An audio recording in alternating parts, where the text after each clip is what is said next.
इस वक्त हम उन्नाव के दिव्यानंद आश्रम में हैं। ये वही आश्रम है जिसके बारे में जो लड़की है जिसका शव मिला था उसकी मां आरोप लगा रही थी कि इस आश्रम में उनकी बेटी को बंद करके रखा गया। इस आश्रम के जस्ट पीछे से ही जो प्लॉट है वहाँ से उनकी बेटी की डेड बॉडी मिली है।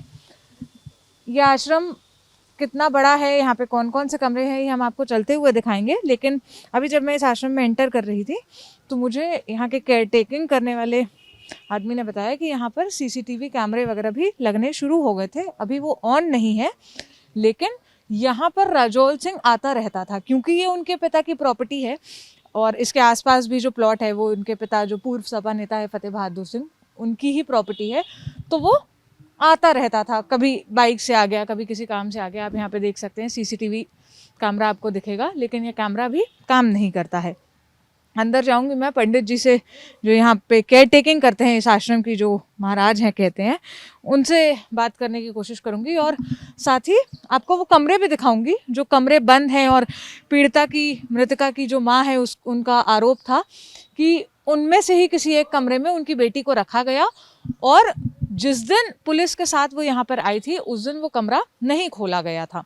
इस पर पंडित जी का क्या कहना है ये उनसे पूछने की कोशिश करूंगी और आपको वो स्पॉट भी हम दिखाने की कोशिश करेंगे जहाँ से लगा हुआ प्लॉट है और जहाँ से मृतका का शव मिला। मेरा सबसे पहला सवाल आपसे यही है, आप कितने साल से इस आश्रम में रह रहे हैं? बेटा लगभग 16 साल हो गए। 16 साल हो गए।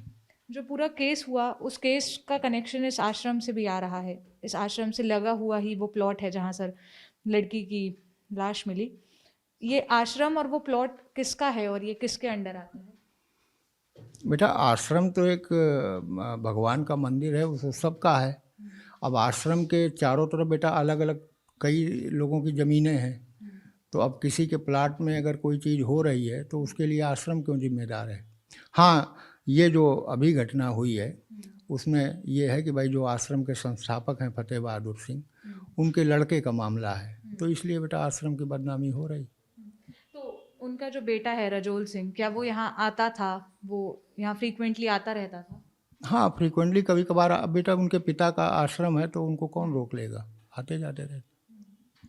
जो पीड़िता मृतका का शव मिला है उसकी माँ का कहना है कि राजौल सिंह गुंडा है और ये बात सबको पता है। आश्रम में जो पंडित जी हैं उनको भी पता है, वो आपके लिए भी बता रही हैं, वो सब जानते हैं। तो बेटा वो गलत प्रवृत्ति का है, ये पूरा शहर जानता, तो हमारे जानने से उसमें फ़र्क क्या पड़ता। हम उनको रोक तो नहीं सकते कि बेटा आश्रम नहीं आओ, क्योंकि हम आश्रम के मालिक तो हैं नहीं। आप एक सवाल और है मेरा। पीड़िता की माँ का ऐसा कहना है कि पीड़िता को इस आश्रम की ही कोई बिल्डिंग में बंद करके रखा गया और एक बार जब पुलिस आई थी और वो लोग पुलिस के साथ आए थे तो उस बिल्डिंग को नहीं खोला गया था उस दिन भी, और वहीं उनकी बेटी बंद थी। अगर समय से खोला गया होता। शक करना और ये करना एक अलग बात है, और कोई भी महिला हो जिसकी बेटी के साथ ऐसा हुआ हो तो दुख में कुछ भी कह सकती हैं। वास्तविकता ये है कि जिस दिन पहली बार पुलिस आई थी 12 दिसंबर को यहाँ पे, कि जब उन्होंने कहा कि तलाशी लेनी है, ऐसी घटना हो गई है, तो हमको पहली बार जानकारी हुई बेटा कि ऐसा हुआ है, तो हमने उनको पूरा आश्रम दिखवाया।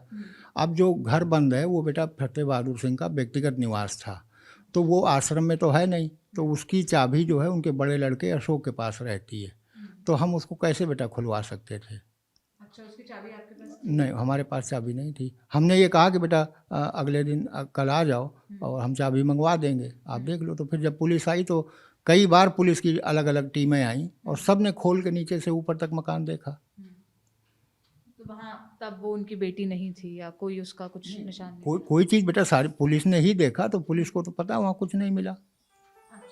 मेरा एक आखिरी सवाल आपसे यही है, राजौल सिंह क्या उस घर में आता था, वो जो फतेह बहादुर सिंह का घर था या जो बंद रहता था आप कह रहे हैं? वो बेटा जब से फतेह बहादुर सिंह की डेथ हुई तो तब से 2-1 बार सामान अमान निकालने के लिए खोला गया, या जैसे दीपावली होती है तो कभी केवल बाहर वाला गेट, अंदर मकान नहीं खोलता है, बाहर वाला गेट खोल के कहीं 2-4 झालर लगा दी, बाकी वो मकान बंद रहता है और वहाँ पे इनका आना जाना नहीं है, कि मतलब कि कोई नहीं उनके घर का आता। अभी आपको स्क्रीन पर मंदिर वाला एरिया दिख रहा होगा और मैं जिस तरफ खड़ी हूँ ये वो वाला इलाका है जो फतेह बहादुर सिंह का घर हुआ करता था। पंडित जो इस मंदिर के केयर टेकिंग करते हैं उनका कहना है कि उनका अधिकार क्षेत्र वो वाला इलाका है। ये वाला जो फतेह बहादुर सिंह का घर था, उनके मृत्यु के बाद उनको दोनों बेटे जो हैं अशोक सिंह और रजौल सिंह, ये उनके अंडर आता है।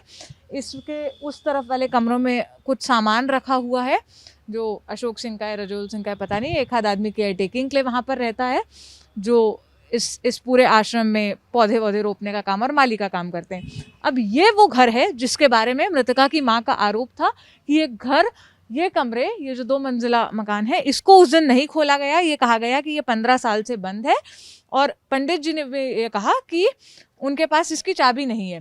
पुलिस चली गई 12 तारीख को जब यहाँ आई थी, इस वाले जो हिस्से को बिना खोले। बाद में जब कुछ दिन बाद आई, ये वाला हिस्सा खोला गया तो इसमें से क्या मिला क्या नहीं मिला ये तो पुलिस जानती है, पुलिस का पक्ष है, वो भी हम जानने की कोशिश करेंगे।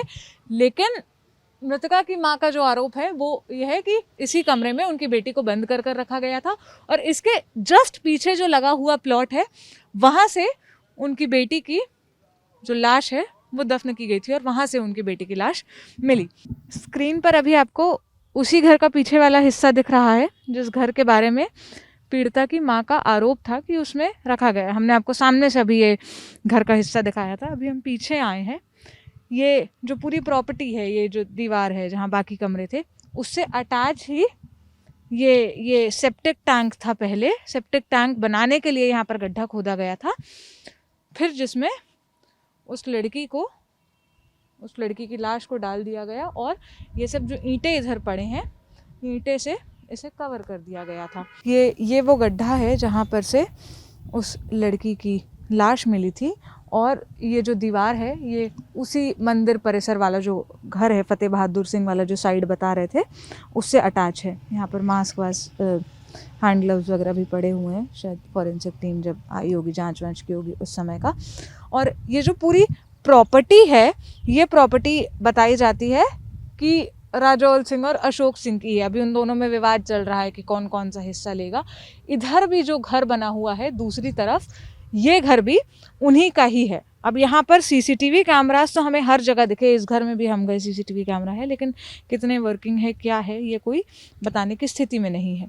मंदिर परिसर का तो पंडित जी ने कह दिया कि वहाँ का सीसीटीवी कैमरा अभी अभी इंस्टॉल ही हो रहा था, शुरू नहीं हुआ था, तो वो चल नहीं रहा है। अब बहुत सारे सवाल हैं इस घर से रिलेटेड जो मृतका की माँ का आरोप था। पीछे वाला भी घर है, यहाँ तक कैसे आई, और इस जगह की शिनाख्त पुलिस ने सूरज सिंह से की है। सूरज सिंह राजौल का साथी था। सूरज को पुलिस यहाँ लेकर आई, ये जगह ट्रेस की गई, उसने बताया और फिर उस आधार पर यहाँ पर खुदाई हुई और लड़की की बॉडी मिली। बहुत सारे सवाल अभी पुलिस के ऊपर हैं, बहुत सारे सवालों के जवाब अभी उन्हें देने हैं। इस पूरी रिपोर्ट को रिकॉर्ड कर रहे हैं कैमरे के पीछे से मेरे साथी पंकज। मेरा नाम है सोनल। उन्नाव के देवानंद आश्रम से हम ये रिपोर्ट आपके लिए लेकर आए थे।